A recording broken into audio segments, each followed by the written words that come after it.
Call this regular council meeting of the Village of Manan to order on January the 4th, 2021, 7:30 p.m. at the Manan Community Center.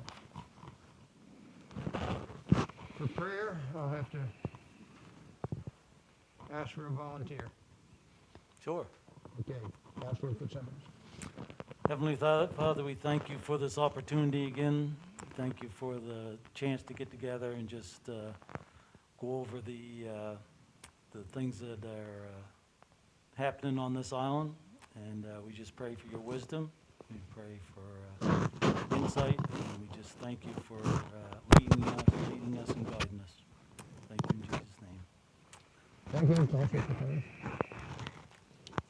Good evening, ladies and gentlemen.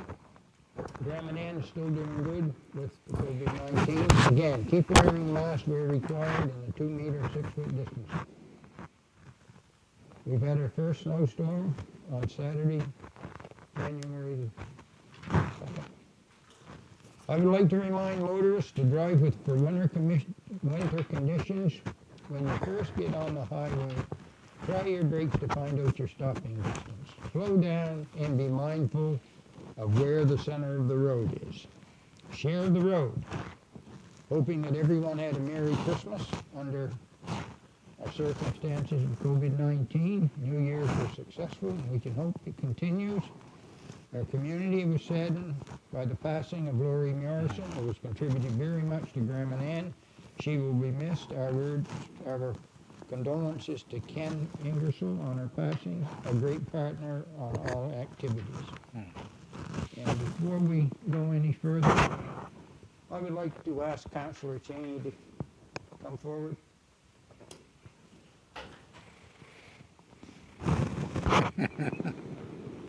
It's that bonus I was talking about. Yeah. Scroll of recognition. Councillor Kirk L. Cheney Manan in recognition of dedicated service to municipal government for 12 years. The scroll recognizes a significant contribution to the institution of local government in the province of New Brunswick, presented at the 26th Annual Conference of the Union of Municipalities 2020. Congratulations. Oh! Thank you very much, Mr. Mayor. Congratulations.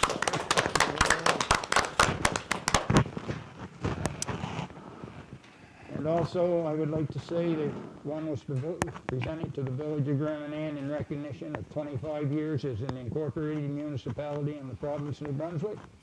The scroll recognizes a significant contribution to the institution of local government in the province of New Brunswick, presented at the 26th Annual Conference of the Union of Municipalities of New Brunswick 2020, Daniel Allen, Minister.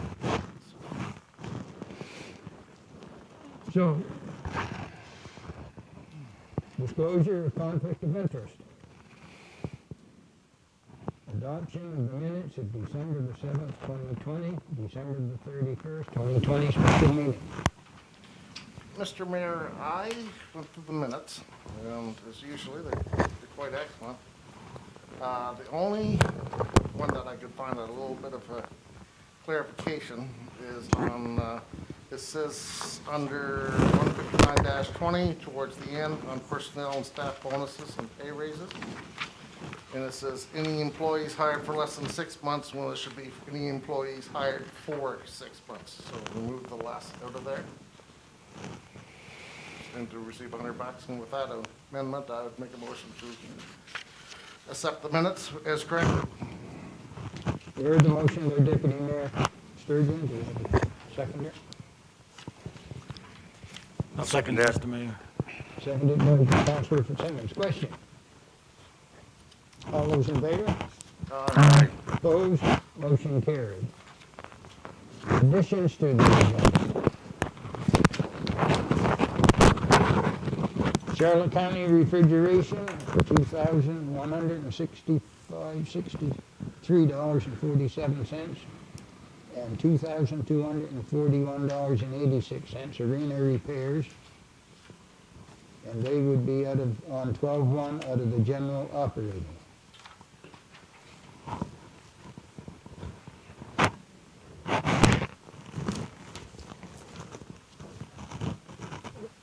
And one from JLL invoice for the playground installation, supply and install of the Sealcoat Playground for $35,822.50.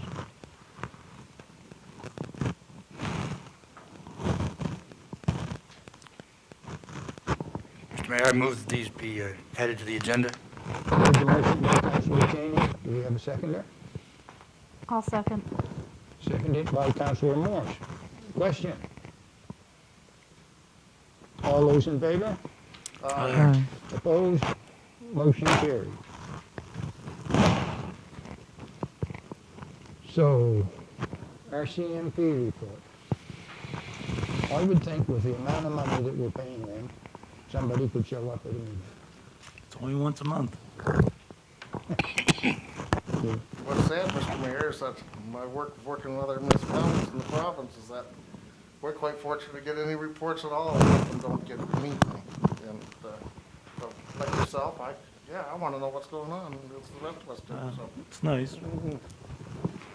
Well, I guess somebody had said to me, you know, do you notify them of the meeting? I don't think we should have to notify them. It's the first Monday of the month unless there's a change in it. No, Been that way for a long time.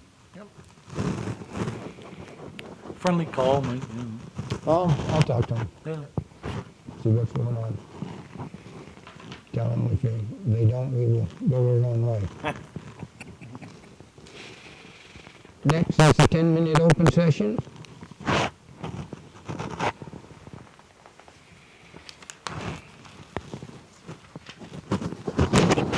Sorry, got lick my fingers.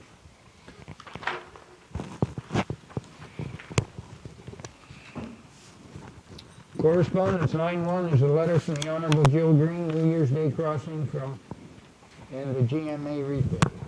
Dear Mayor Green, thank you for your follow-up letter concerning the 2021 New Year's Day schedule and the 2021 Grand Manan Adventure refit schedule. I can confirm that the Department of Transportation and Infrastructure, DTI, and Coastal Transport has agreed to offer a New Year's Day trip for 2021. The ferry is scheduled to depart North Head at 11:30 and Black Harbor at 1:30 p.m. Please be advised the weather may impact the schedule or availability of this trip. With respect to the refit schedule, I understand that staff from the province met with the ferry operator in the village of Grand Manan on November the 18th, where the village's priorities were noted. The village's comments will be considered during planning for the Grand Manan Adventure refit. Thank you for reaching out to me. Sincerely, Jill Green, Minister of Transportation and Infrastructure.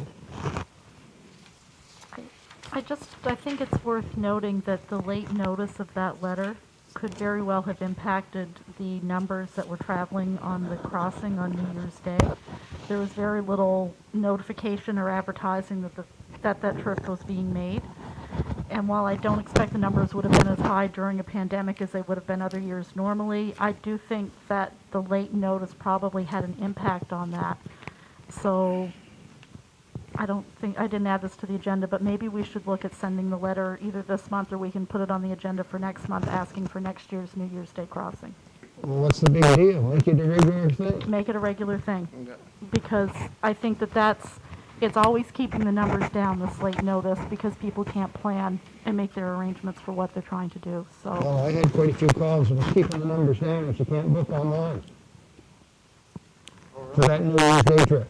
It was up after a while, but After a while, after I made a phone call, enough calls come to me and I called Greg Ryder. And right. he said, I'll see what I can do. But then you've got it on the recording that there is no trip New Year's Day and Christmas Day. So how can you expect to? I think that a little bit of follow-up, I know we have another meeting with them probably in February if I've got the timing right, but I do think we need to talk about the communication around that because it does make it challenging for people. So whether we do that now or next month, I wanted to note that. I think the thing should be, Councilor Morse, that we say, okay, let's make it a regular thing. Okay? It's no Well, big deal. I would make that a motion now if I can do that. To send a letter asking for that to be a regular part of the regular schedule for the Grand Manan Adventure. So you heard the motion by Councilor Morse. Do we have a seconder? Second that, Mr. Mayor. Seconded by Deputy Mayor Sturgeon. Question? All those in favor? Aye. Opposed? Motion carried. we have a letter that went to Greg McCallum. Dear Mr. McCallum, I'm writing you today to express our council's concern regarding COVID-19 vaccination plans and how Grand Manan fits into the provincial plan for vaccination. A motion was passed at the most recent council meeting to ensure that Grand Manan is part of the vaccination plan. Due to the logistical challenges of island living, we feel as though local vaccination sites are the only way to safely provide the inoculation to residents of Grand Manan, especially those deemed high risk. Travel to and from the mainland for vaccination would put these individuals at a greater risk than necessary, therefore local sites would be imperative. Council would like also to suggest at least 2 vaccination sites on the island over the course of multiple days in order to avoid crowding. Thank you for your time and consideration in this matter. We look forward to your response. Sincerely, Dennis Green, Mayor of Grand Manan. A letter to Cooper Buffers Free Skate Park. Mayor and Council would like to thank you for taking the time to write to us. This was to the young guy that wrote to us. Yep. Mayor and Council would like to thank you for taking the time to write to us about the need for a skate park revival for Grand Manan for you and your friends. We think it is great that a young man has taken initiative to contact your council on this matter. Your request was discussed at our council meeting on December the 7th, 2020. The recreation partner was directed to pursue options to bring back to council whether it is use the existing equipment or purchase new. This has not been decided yet. We will keep you informed as the project progresses and may we take you up on your offer to fundraise. Thank you for taking an interest in our community. Sincerely, Dennis Green.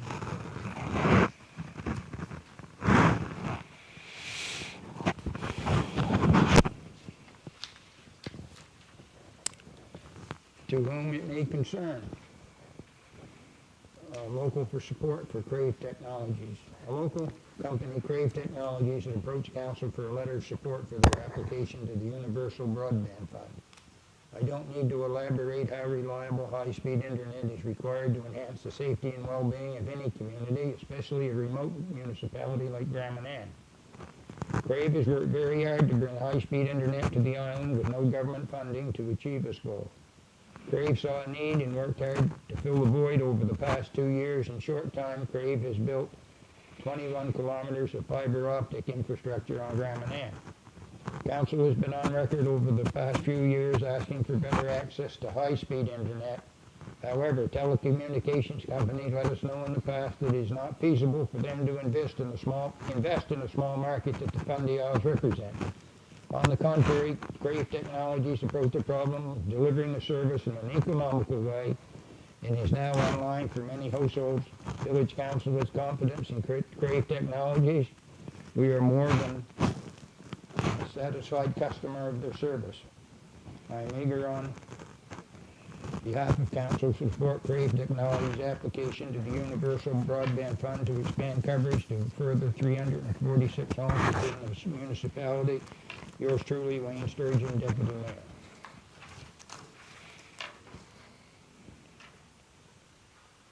So the next thing is 10, new business. Dog complaint deed gold. Deputy Mayor Sturgeon to address.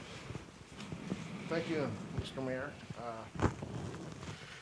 I, like the rest of us, was upset to hear of a certain incident down Deep Cove Way.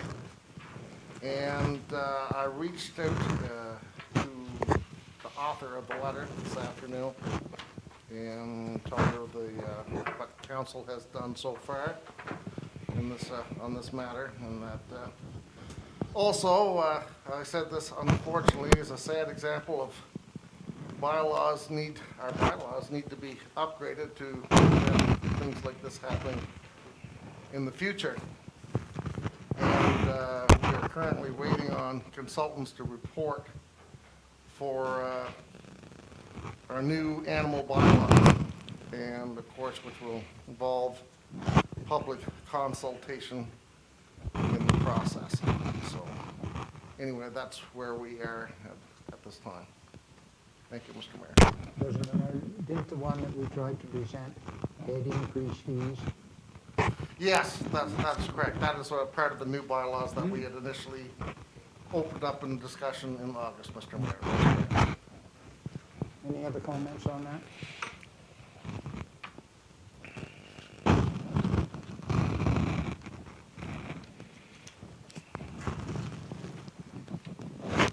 Able to pay the following invoices.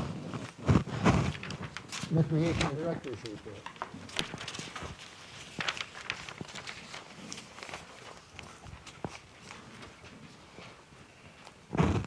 Thank you, Mr. Mayor. So just to be clear, the addition to the minutes of the JL invoice for the Cicero Playground, there was a lot of stuff that tossed back and forth over the last few months about the playground, but it was officially ordered last Thursday. So that's why this invoice is coming. In order to hold the pricing for the 2020, to avoid having the increase for 2021, they got the invoice in the 2020 year. That way they were able to hold that for us as well. So the plan is right now, he is scheduled the last 2 weeks of April to come down to install. Now, he did say if the weather didn't permit, if it happens to be a late spring, whatever the first 2 weeks after that, the conditions are suitable for the installation. He'll do, that's what he's planning. It'll take about 2 weeks. We're going to try to incorporate some stuff that we want done as well at Victoria Park. That way there we can kind of do some cost sharing with their travel and accommodations. So again, that'll be somewhere the last 2 weeks of April, weather permitting. So right now, we're currently reevaluating our current phase of our operational plan for the arena. It's been a tough winter so far for parents with kids in hockey, because right now our current plan only allows us to have one spectator per player. Of course, right about the time we were trying to get ready to look at moving to phase 2, we were back to the orange phase with the province. So now that we were back into a yellow phase, everything seems to be staying good. Well, it's in the St. John area anyway. We're looking somewhere in the very near future, in the next couple of weeks, to move to phase 2. With phase 2 would allow us to have 2 spectators. It doesn't change anything with regards to dressing rooms, warm rooms, I mean, all that stuff. The dressing rooms will still stay available. The warm rooms will remain closed. All spectators are required to wear masks. Players are required to wear masks in and out, only on the ice during the play. They're not allowed to have their masks on. So really the only thing that'll change is that the spectator count from 1 to 2. And I must say, I was refereeing one of the games the other day. Between periods, I kind of stood back and looked up into the stands just to get an idea of what we had for spacing. We were able to achieve that 2 meter distance between each person. And with our layout with the bleachers, we've got all kinds of room. So I don't see that being a problem at all. So hopefully things stay on course and we'll be able to move to that phase very soon. The same with the community center. Our current phase only allows us with the fitness center during regular hours and the gymnasium only during hours that the Boys and Girls Club is not in operation. We've had a lot of requests for the gymnasium, so we're currently looking at that. Right now it's only pickleball in the evenings and weekends between 12 and 5. But this week, Andrea Linton's starting up her fitness classes on Thursday nights, so that'll be an addition. And the next phase would also allow us to bring the seniors to the walking program in the morning. Still won't have them opening up during the day, but the weather's turned. They really need to get out and get active. So hopefully things will stay the same. I was approached by some of the local basketball teams at the school, wondering if they could use the community center gym. Apparently, with the current rules at the community school, only teams that are associated with the NBIAA, which is the school affiliate teams, are allowed to play games in the gym. So all the other teams that aren't associated with the school, but they are associated with basketball in New Brunswick, aren't permitted to use the school gym. So I was speaking to the coaching staff about the facility. The CAO and I had a conversation about it. Like all municipal facilities, everyone has to have a COVID operational plan, which of course, where they're associated with the provincial sporting organization, Basketball in Brunswick does have a current operational plan. I do now have a copy of, they sent me a copy of that. I have gone over it just to make sure that it covered everything that is in our operational plan, which it does. So the thing that we were discussing was, obviously spectators, we don't have anywhere for spectators to sit. We don't have bleachers, and there's no room to set up chairs. So as it would sit right now, if they use the gym, it would be for players, coaches, and officials only. Our staff that's currently looking after the fitness center and the gymnasium will take care of the contact tracing. That way there we have a copy of that information here, as well as we will give them a copy for their own files. But again, everything stays the same. The mask use, the players and coaches have to wear the mask while they come in to get ready. As soon as they go into the gym to play the game, the mask can come off.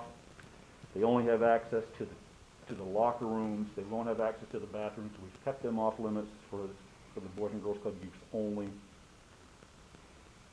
And we've allowed a half hour between when the games finish, and pickleball will be the next user on those, because it's on the weekend, so pickleball will be the next users. We've allowed a half hour to give us time to get one group out, get it disinfected before the next group comes in. So that right now is currently the plan. Right now, they have one game scheduled, which was the 30th of January, I believe, and the possibility of another one mid-February. So it's not a big schedule, but I thought anything we could do to help those kids out, we certainly would. So the last thing here on my list is the skate park. I handed everybody a little handout to show you kind of what the skate park could possibly look like, as well as on the last page is the pricing. Did get quotes from other suppliers, which was more expensive. This seemed to be the most cost-efficient group, as well as everything seems to fit. I measured the area currently where the CAO park's over here on the side. There is enough room there. But currently, to do it, to save some costs, you wouldn't need the pour pad. We could use the existing pavement with the equipment. And I went up to the C&D site, looked at some of the old equipment that we do have. There are pieces there. Some of it was kind of buried over, so it's hard to see. But if you look on that diagram, on the second page, it has the layout that's numbered. And you see on the right-hand side 12, 13, and 14. Currently have that. So we could possibly use our own one.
out of Ontario.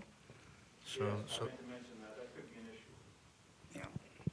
But, Not knowing where things are gonna be in the spring or summer, depending on what kind of the timeline we put on this project, if at all, right, maybe something good. so, The local company outside of Moncton was, higher. But there would be no reason why we couldn't grab what we got now, with council's approval, of course, and install it what we have there, right? I mean, while we're waiting for stuff from Ontario or out of province. You haven't got much for kids to be at it. You got to have more than, I mean, there's a couple pieces that certainly could play on, but part of this Canadian Ramp Company quote, as you see, is the installation. Yeah. They would take our pieces and do the cement work to make the Oh, transition from the asphalt to the ramps Yeah. smooth. Yeah. So, in going on with my question, the estimate or the, doesn't, it's just the equipment, they don't include a pad, an asphalt pad, so, no, that's considering putting it over here. I measured that over there, Yeah. and we've got an area of about 100 by 60, right. which this will fit in that area. So with this total estimate here, and you're saving, we can save some because of our equipment, and we can get a 50% possibly from the investment fund, the total project in this could be 35,000? I'm just trying to say, just trying to whittle it down a little bit now. I don't think we're going to vote on anything just tonight. Oh, yeah, I mean, the total cost right now, the way that that sits, that quote was for 84,000. Right, but, okay, You could potentially save 15, upwards of 20, that might be a little high, but $15,000 if we use some existing equipment. yes, So now you're down to 70,000. yep, Let's say we ask the kids to fundraise a small percentage, $5,000 or $10,000, so now you're down to 65, and then you can get 50% of that. 50% of that. Yep, So that becomes $40,000. easy to look at. Potential Easy, yep. municipal investment. Yep, Yep. thank you.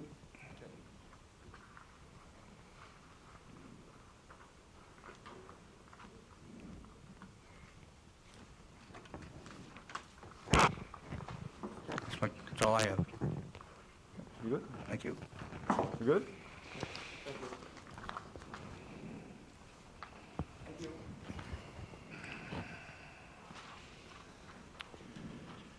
sorry about that, Chris. Thinking about the weather. No problem. Approval to pay the following invoices. General Operating Fund, Alpha Security Services, Swallowtail Webcam, $1,610. Silk Stevens Limited, C&D Site Monitoring, $5,561.91. Joel Hanson Law Office Arbitration Fee, $5,055.63. Charlotte County Refrigeration Arena System Maintenance is $4,433.62, and also one of $2,163.47, and one from $2,486. G. LeBlanc Fire Truck Repair, $3,137. Dutchman Contracting, Dark Harbor Scow Deck, $25,070. Dutchman Contracting, Dark Harbor Snow Scout Building, $21,758. Oh, no, yeah. JIL Playground Seal Cove, $35,822.50. Mr. Mayor, I would move that we move to approve the aforesaid invoices from the General Operating Fund. You heard the motion by Councillor Cheney. Do we have a seconder? I'll second it, Mr. Mayor. Seconded by Councillor Fitzsimmons. Question? Questions, Mr. Mayor. Regarding, and the rec director can help me, Charlotte County Refrigeration Arena System Maintenance of $4,433.62. That would is that probably for just false startup? No, that was when they come down the other day before Christmas to find the leak. Right? They found the break in the refrigeration line in the building, and we lost all the gas. They had to put 6 canisters, which is about 120 pounds of refrigerant, back into it. So that would be labor for the 2 technicians to come over, find the leak, repair the leak, and recharge the system. Right, which leads me on to the next question of what are the next invoices to Charlotte County Refrigeration for the 2,200 odd and the 2,486 odd? I'm assuming it was for more gas. Okay, They had to bring 3 more cans of gas. Yep. Plus, they left us with a digital timer, 2 contactors for the unit, just to have in our little tickle drum. right, right. Alyssa might be able to tell you more. That's exactly what we'll say. About the tickle drum? Tickle drum? Cylinders, Just like valves, Mr. Dressup. Yeah. Okay, well, I know it's great that they found the leak, and it was really hard to find that. I talked to the gentleman. So I understand that now. That's good. The other thing, Mr. Mayor, was on Dutchman Contracting, Dark Harbor SCOW, and SCOW Building. I talked to the CAO, and the information I got, that's an in and an out. In other words, we're paying that for the Fundy Park Salmon Group. It'll pay us back. So I was wondering, I expected to go out there today and see some sort of Trojan horse of some sort on a platform, but no, it's for that salmon project, Yeah. and it's no cost to the village. No. Thank you. Those are questions on the, And, oh, sorry. Yeah, I'm through. Didn't mean to cut you off. The JIL invoice, that's comes from different, that's been fundraised money that's all fundraised money, yep. and, okay, And they'll transfer it over when we, right. yes, when we can pay it, that's what I'll pay. Yep. No, that's great. Any other questions? All those in favor? Aye. Opposed, motion carried. 12.2, General Capital Fund, Fundy Fencing Limited, a holdback of 15%, $4,751.69. Mr. Mayor, I would move that we pay the invoice to Fundy Fencing for $4,751.69 from the General Capital Fund. You heard the motion by Councillor Cheney. Do we have a seconder? I'll second. Seconded by Councillor Worthen. Question? Yes, that holdback, as I recall, was for the installation. Pickleball fence was in the wrong spot. Right. The divider between the basketball court and pickleball court, but they have since come down and rectified that. They cleaned on the folded day we had in 2020. Pulled the fence posts out, re-drilled new posts, moved it, and we gained 22 inches. It doesn't seem to be a lot, but it means a lot when you're serving or receiving from that end of the court. It doesn't seem to be a lot, but exactly, pickleball is a thrill, and it puts it exactly where the engineer drawing said it's supposed to go originally. Very good. Thank you. All those in favor? Aye. Opposed? Motion carried. Closed session, transfer. Transfer $4,751.69 from the gas tax fund to the general capital fund. I would so move. You heard the motion by Councillor Morse. Do we have a seconder? I'll second it, Mr. Mayor. Seconded by Councillor Simmons. Question? All those in favor? Aye. Opposed? Motion carried. Now, 14, closed session. 14.1, personnel, staff raises. I would move we adjourn to closed session. You heard the motion by Councillor Morse. Do we have a seconder? I'll second that, Mr. Mayor. Seconded by Deputy Mayor Sturgeon. Question? All those in favor? Aye. Opposed? Motion carried.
Call this meeting back to order after being in closed session, and we were in there for personnel, staff raises. Thank you, Mr. Mayor. The Personnel Committee recommends, and I shall move, that there be a 1% pay increase for all of our office staff.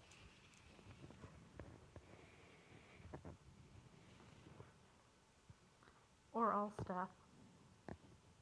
All Office staff. office staff. Okay. You heard the motion by Deputy Mayor Sturgeon. Do we have a seconder? I'll second. Seconded by Councilor Morris. Question? All those in favor? Aye. Opposed? Motion carried. The next regular council meeting is here at the Manan Community Center on February the 1st, 2021 at 7:30 p.m. I'll move to adjourn. You heard the motion by Councilor Morris. Do we have a seconder? Second. Seconded by Deputy Mayor Sturgeon. Good night. Yeah.